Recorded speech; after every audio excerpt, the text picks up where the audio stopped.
Hi everyone, Matt Watson here. So this is the new Lotus Evija, and I've got a bit of an exclusive for you today because this is the factory it's going to be built at Lotus's headquarters in Norfolk. Also, not many people have seen it driving. I never have, and here it is, driving. Actually, it's driving away from me. Wait a minute, stop! I'm going to do a video on this. Where's it going? The Evija is the first Lotus road car to feature a carbon fibre monocoque chassis, and it's actually built using the same technology used on Formula One cars to make it light, strong, safe and very, very stiff.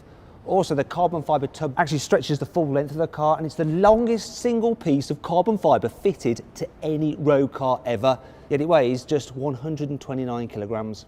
One of the Evija's key features are its Venturi tunnels. Now these are derived from motorsport. You see, if you're going very, very fast, you end up with a vacuum at the back of the car, and that causes drag. It pulls the car back and stops it maxing out its top speed. Whereas if you allow air to flow through there, it fills that void and allows the car to just slip through the air and go super quick. On internal combustion engine cars, normally you'd have fans and radiators in there, but on this, because it's electric, you don't, so it's completely hollow.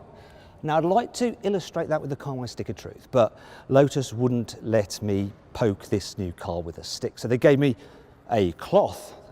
Behold the carwow cloth of truth. Check this out. See, completely hollow.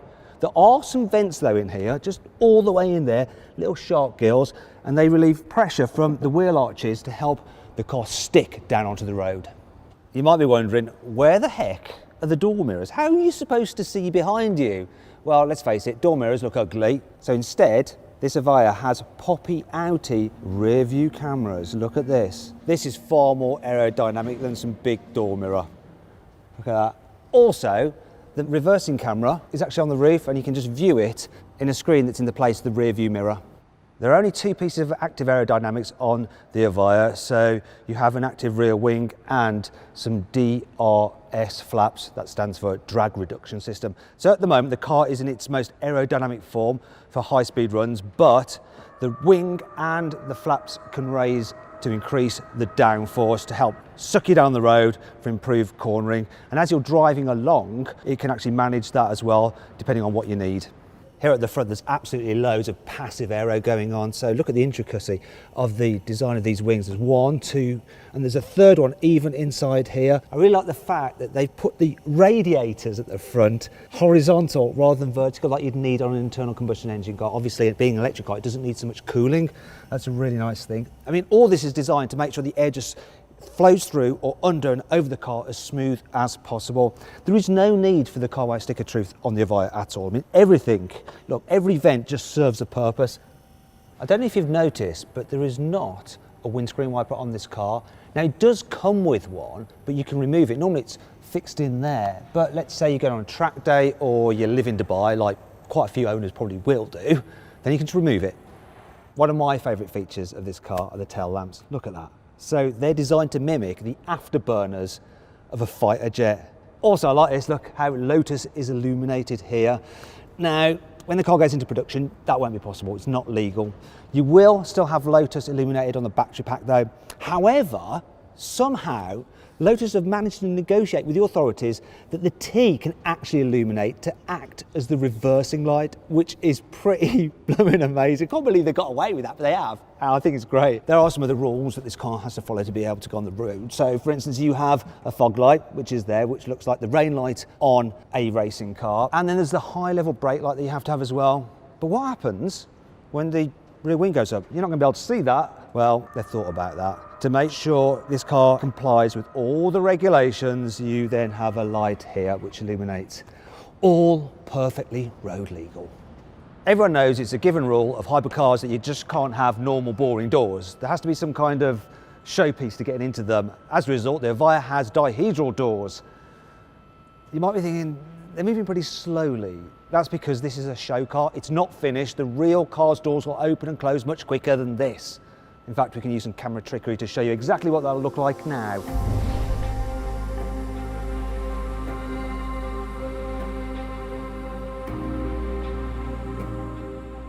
Tell you the truth though, one customer who's actually bought one of these says he liked the slow moving doors, it like added to the theatre. I think I prefer them going quickly. Here on the inside, the Evi just looks super modern and really, really well built with lovely materials such as leather up here and Alcantara up here and carbon fibre exposed everywhere. One of the things that really stands out is the dash design. So rather than being like a full dash, it's more of a beam, and here is just space. Reason being that space adds lightness, and adding lightness is Lotus founder Colin Chapman's ethos. You can increase a car's performance by removing weight from it, and that's exactly what this dash does. Colin Chapman always had a thing as well about making sure that components always do a job. So the dash isn't just there for show and to hang things off, it provides structural rigidity to the body as well. You get a steering wheel just like a Ferrari, and it's trimmed in Alcantara so it feels lovely, and then there's your deadhead stripe in the top, and all the functions are on the steering wheel as well, such as your indicators, your lights, your windscreen wiper, your phone operation, just like a racing car, and also just like a Ferrari, just saying. Now if you need to change the position, you can actually alter the steering column for reach and height, so practical too.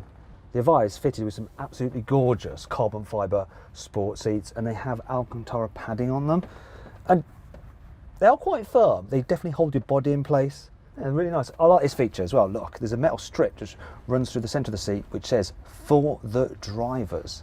I think quite a few of these cars will actually be for the collectors. Probably notice this as well, look. Ambient lighting, how very de rigueur. Normally with electric cars, the battery packs are flat in the floor and run the length of the car, a bit like a skateboard, but Lotus haven't done that. Instead, they stacked it vertically behind the seat. Now that's not quite so good for lowering your centre of gravity, but there are benefits for it, and there's three of them actually. So the first is, it means that it's mid-mounted, which is perfect for a performance car. Then there's the fact it makes it easier for technicians to work on. And the third thing is, it also allows them to actually swap the battery packs out if they want to, if there's new technology that comes along.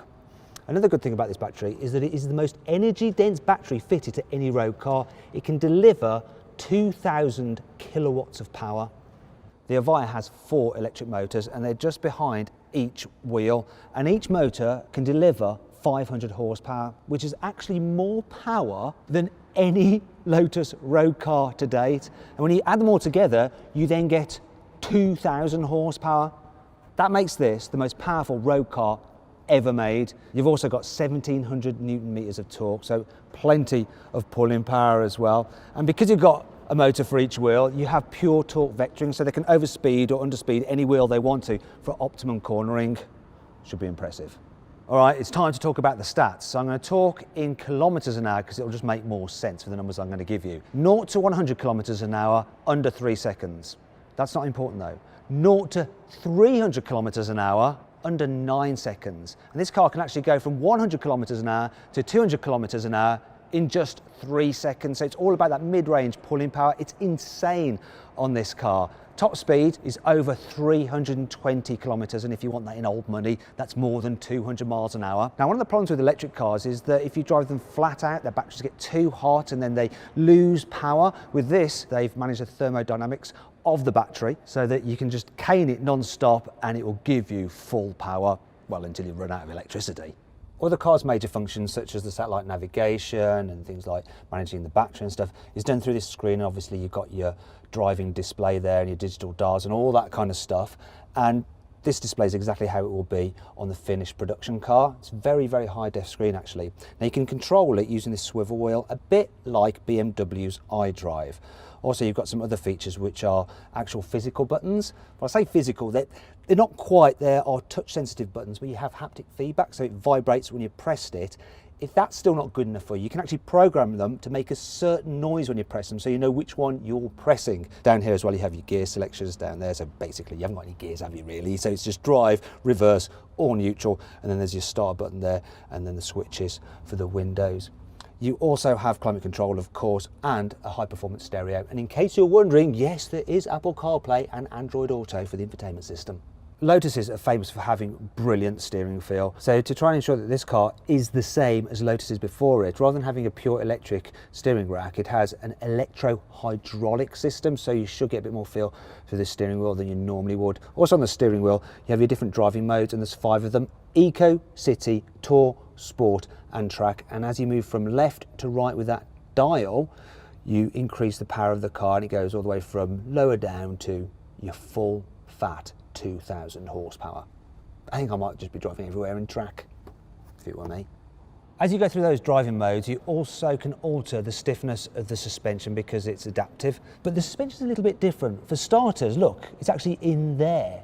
It's inboard, and that helps with your centre of gravity. It also helps with the aero, keeps the car nice and compact. But you'll probably see there's actually 3 dampers. 2 springs, but 3 dampers. Why is that? Well, it's because a third damper actually stops something called heave, which between you and me means it stops the car like dipping and pitching when you accelerate or brake. And you have the same setup pretty much at the front as well. The advised wheels are made out of magnesium because that helps keep the weight down. You have less unsprung mass, which improves the dynamics. And they're 20 inches at the front, 21s at the back, and they have centre locking nuts, just like on racing cars. And I really love the design of that. It's very, very cool. You also get carbon ceramic brakes all round. Also, the tyres have been specifically developed by Pirelli for this car. The P0 Trofeo R's with a very, very sticky compound. The battery pack on this car accounts for about 35% of its 1,680 kilogram weight. So it's a 70 kilowatt hour battery, which will give you a range of around 250 miles. And to charge it, you actually just press a button and it opens this flap here, which is all rather neat. And you're greeted by a little sign that says, hand built in Britain by Lotus. Kind of makes me proud. Now, to charge this thing, you can actually do it at 800 kilowatts, which is insane. And it'll actually charge the battery, if you do it at that rate, in less than 10 minutes, though you might struggle to find a charger. It can charge at 350 kilowatts in about 20 minutes, but yet again, you may struggle to find a charger. If you can find a 150 kilowatt hour battery charger, then it will do it in less than 50 minutes. It's not just the performance of this car which is groundbreaking, so too are its headlights. So you've got laser lights. Now, that's nothing new. Audi's done it, BMW's done it, but no one before has done laser lights on both your main beam and your high beam, but this Lotus can. It even says Lotus laser lights in there, which is quite cool. So is the little fan that keeps them cool.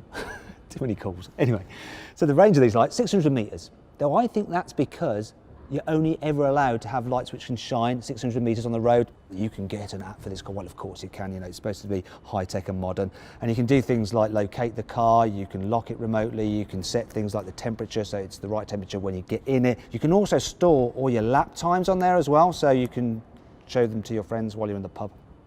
All right, let's get down to the vulgar topic of money. So the Lotus Evija will cost £2 million with taxes, though if you're rich enough to be able to afford one of these, you're rich enough to figure out how not to pay the tax on it. If you want to order one, you have to put down a £250, you wish, £250,000 deposit. Everyone was logging onto the computer going, Group Lotus, I'll have one of those.